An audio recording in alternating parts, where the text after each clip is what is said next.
Hi guys! Welcome back to my channel. Again, this is your Lady Boss Builder, Jessica, ang channel kung saan ang life, mindset, at wisdom ang bida. So guys, bigyan ko lang kayo ng update. Konting update sa buhay ko. And ang title ng video na to is Faith over Fear.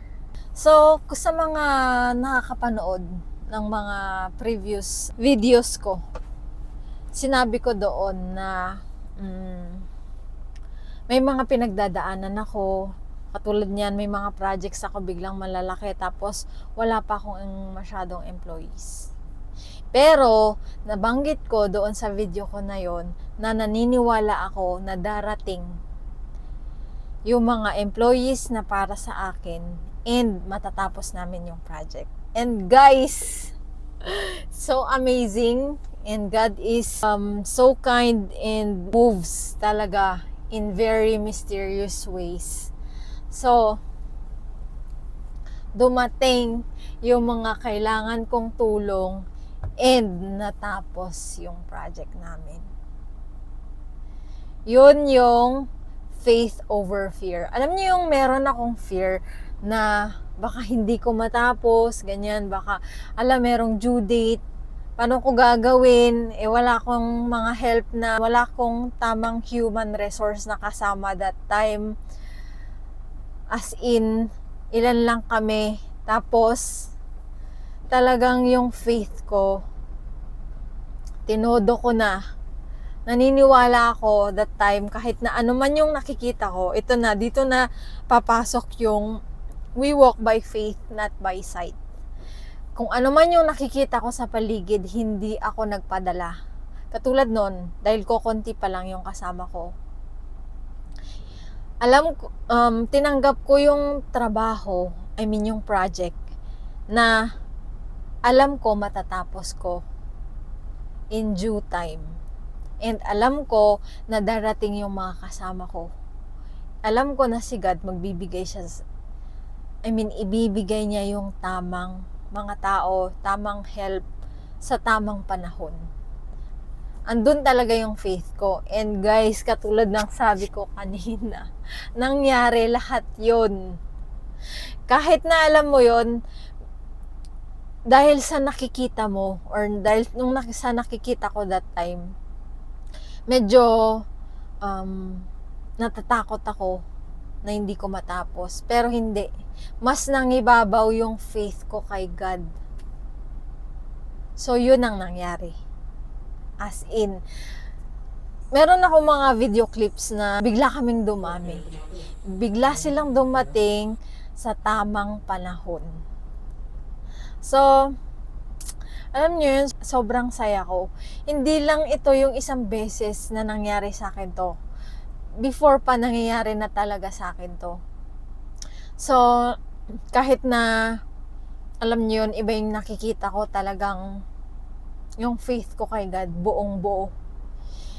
Kahit na anong mangyari. Ang daming nangyari sa akin itong mga nakaraan. Namatay yung aso ko, basta kung ano-ano nangyari. Basta ang ginawa ko, hindi ako nagpadala. Nag-base pa rin ako sa kung ano yung nararamdaman ko. Kung ano yung connection ko kay God. So, yun guys, ang saya lang. Sobrang saya na minsan di ako makapaniwala na nangyari. Pero alam ko naman na yun ang mangyayari. Kasi nga yun ang paniniwala ko Ganun ako makipag-communicate kay God.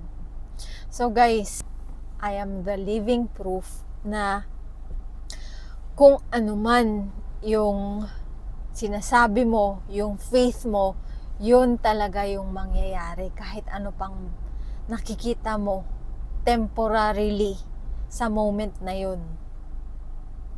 So, sa mga tao na makakapanood nito, I'm sure para sa'yo tong message na to. Kung ano man yung pinagdadaanan mo, huwag kang magpapadala sa kung ano man yung nakikita mo. Maniwala ka. Yung faith mo kay God, mas pagtuunan mo yun ng pansin at maniwala ka sa akin, yun ang mangyayari. yun talaga yung mangyayari. Okay? So, wala na akong masabi. Meron yung mga time, syempre tao lang tayo. Minsan mangingibabaw yung fear, pero kapag mas nangibabaw yung faith mo, mas pinili mong mangibabaw yung faith mo, matatabunan yung fear na nararamdaman mo. At kung ano man yung positive na iniisip mo, I mean yung faith mo na nandun, yun talaga yung mangyayari kasi yun ang i-attract mo. Ngayon, kung mas pinangibabaw mo naman yung fear mo, yun rin yung i-attract mo. Nung mga bata-bata pa ako, may mga times na nangingibabaw yung fear ko. And yun talaga yung nangyayari kung ano yung fear. Kung ano man yung scenario doon sa isip ko, kung saan nangingibabaw yung fear, yun talaga yung nangyayari sa akin before. So, as times goes by and habang tumatanda ko, natutunan ko kung paano patatagin yung faith ko. And yun ay nangyayari. And I hope matutunan nyo rin kung ano yung mga natutunan ko sa buhay ko. So guys, kailangan nyo mag-reflect.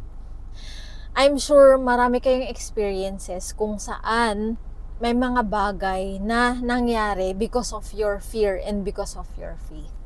So, mas piliin na lang natin, 'di ba, yung faith kasi 'yon ang mas okay, 'di ba, kung pipiliin na lang natin yung faith. Kahit na minsan parang napaka-imposible. Katulad nga ng sabi ko sa inyo, with God, everything is possible. With God, everything is possible. So, wala namang mawawala sa'yo kung susubukan mo, 'di ba? Anyway, I hope may natutunan ulit kayo sa video na to, and kung nagbigay value man sa inyo tong video na to, again, don't forget to like, share, and subscribe, and click the notification bell button para lagi kayong updated sa mga uploads ko. Thank you for watching. I'll see you on my next video. Bye!